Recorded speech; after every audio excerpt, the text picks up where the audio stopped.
Thank you, Sherrod, and how great to be here in Ohio.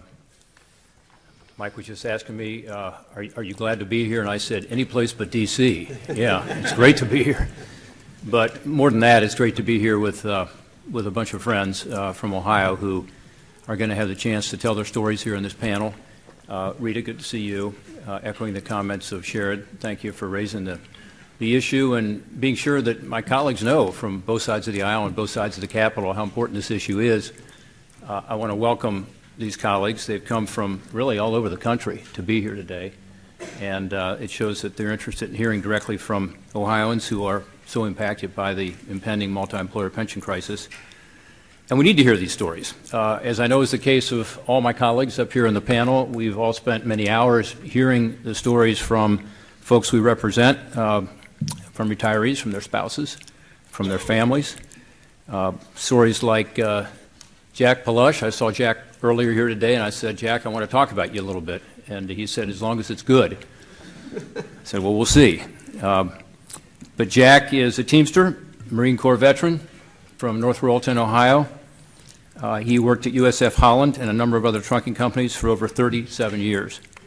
And what Jack was told was what so many of you in this room were told, which is your pension's all paid up. And so he took less of a pay raise sometimes. He took less of a vacation sometimes because more went into the pension. And the pension was all paid up. But it wasn't paid up. Today, if nothing is done, in 7 short years, Jack's pension will likely be cut by about 90%. 90%. That's just 7 years from now, 90%. So, Senator Brown, I appreciate what you said a moment ago. I really do, that we've got to figure out how to come closer to a solution here, and it's got to be bipartisan in order to pass.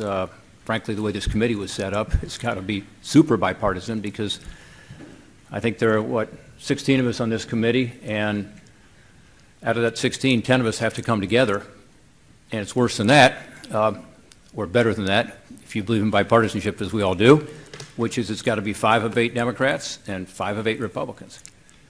And if we get that, then we have something that's very unusual, which is the ability to take it to the floor of the House and the Senate for an up or down vote.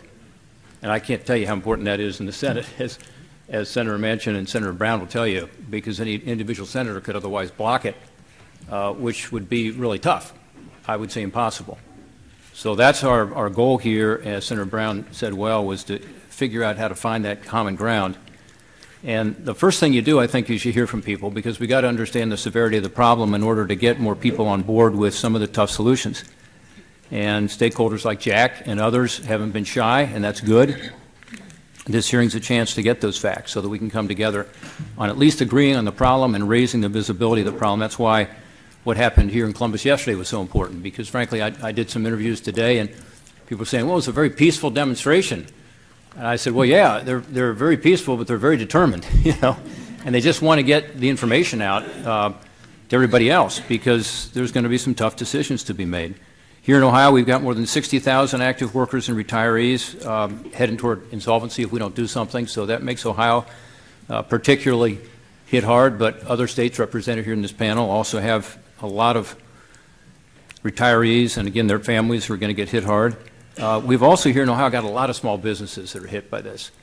And if you look at Ohio, we've got more than 200 businesses in the Central States Pension Fund alone. By the way, about 90% of those are small businesses. So if we don't do something, it's also going to force some of these small businesses out of business. And we're going to hear from some of these small business owners here today. We've had 3 hearings in Washington, D.C., and that's great. But I think it's really good to get out in the field and to hear directly from people back in the home state. So in these 3 hearings we've already had, we've been told about what's going to happen because of inaction if Central States and the Mine Workers 1974 pension plan and PBGC all become insolvent. And there are lots of other unfunded multi-employer plans, and I've talked to some folks here today who are with other plans, but I mentioned those 2 big ones because if either of those 2 big ones go down, I believe that that means that PBGC would become insolvent also. Just one of those 2. So this is a critical national issue, and of course it's a personal crisis for people like Jack and over 60,000 other Ohio participants in these plans. The second hearing we had, we heard from PBGC Director Tom Reeder. That's the Pension Benefit Guarantee Corporation, the insurance fund, basically. And he said that after the PBG runs out of assets, incoming premium levels will be able to finance only 1/8 of current PBGC financial assistance payments to insolvent plans. And PBGC, remember, only insures the promised pensions in a multi-employer plan up to about 50%. That's about the average in the Central States plan. So think about that. 1/8 and only 50%, that's where I come up with the 90% figure. That means that for a typical Central States retiree, the cut would be about 90%. In our third hearing we had in Washington, we heard from employers and we heard from private sector experts about several potential scenarios under current law that could result in a wave of bankruptcies among employers when Central State becomes insolvent. Now, you know, hard to predict exactly what's going to happen, but common sense will tell you, and I think you'll hear from some small business folks later, that that wave of bankruptcy has the potential to create an economic contagion effect. In other words, it would spread around our economy that would lead to additional pension plans collapsing and also serious impacts, of course, on the economy. And, you know, the big risk to the broader economy is something we got to talk about, because that way everyone is affected. To me, this is, of course, completely unacceptable. We can't let this happen. And our principal objective has to be to pass these reforms now. By the way, the sooner we do it, the less expensive it is. That's why we're meeting today, to get all the input. We have a lot of questions that must ultimately be answered in order to successfully arrive at this bipartisan solution we've been talking about. To me, none is more important than determining the right balance to fix the problem in a way that can get support across the board. We talked about getting the support on this panel alone is going to be a challenge because we have a supermajority we got to achieve. But we also have to go to the American people, don't we? And we got a lot of tough questions. The first one is, how much should come from taxpayers? By the way, retirees and active workers who are at risk are taxpayers too, and I get that. But let's be honest with each other today. About 99% of the taxpayers who are going to be asked to contribute to something through the government, general revenues, are not in these affected plans. And for a lot of those people, and I hear from them, I can tell you, as do many of my colleagues, I'm sure, they're having a tough time with their retirement too. So they may have a 401k, or they may have an IRA, or if they're fortunate, they have a pension. But they're underfunded despite the efforts. I see Rich and Neil here. Many of us have worked on expanding retirement savings. We've done a good job in the last 10 or 15 years. We've expanded it some, but still almost half of Americans have no retirement nest egg at all, which is a real problem. But I'm just saying that's a reality we have to think about as we're going through this process. Another question that we've got to focus on is we've got to understand more about what levels of PBGC premium increases for employers can this system bear without putting contributing employers out of business, and therefore hurting more workers and decreasing overall PBGC revenues. So that's a balance, isn't it? People talk about shared responsibility, including employers. You got to be careful you don't go too far, otherwise you have a reaction that's counterproductive. I believe ultimately shared responsibility between all stakeholders is the only solution that we're going to be able to pass, and the only solution the American people will perceive as fair. And I also believe it can be done. After this hearing, I believe the committee should hold bipartisan member meetings, and I also believe we ought to have another public hearing focusing on the solutions, because we've had good hearings. This will be a great hearing, but it's been more about getting input and understanding the problem and raising the level of consciousness. It hasn't been about so much what should the solutions be. And by the way, we need to know how much they cost.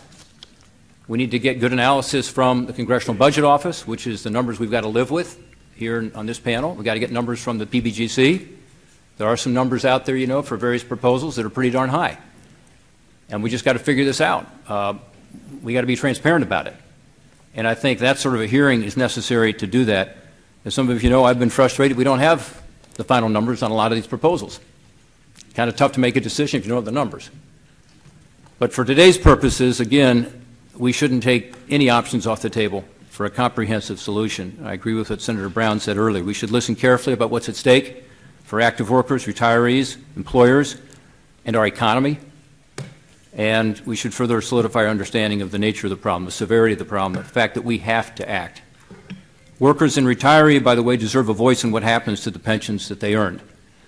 Employers who could be put out of business deserve to be heard too. None of these stakeholders were given any public hearings during Congress's consideration of the Multi-Employer Pension Reform Act, which passed over my objections back in 2014. I think it would have been a better bill had they had public hearings and listened to people. So even after this hearing, any solution going forward must include input from retirees and active workers and those who are affected. Look, I know solving this is not going to be easy. There are no easy solutions, otherwise it would have been done already. But today's hearing will make a valuable contribution toward developing that solution. And I think it will strengthen Washington's political will to get there, because that's what it's going to take. And to get to a solution that's comprehensive, that's fair, and that's balanced. Thank you, Mr. Chairman.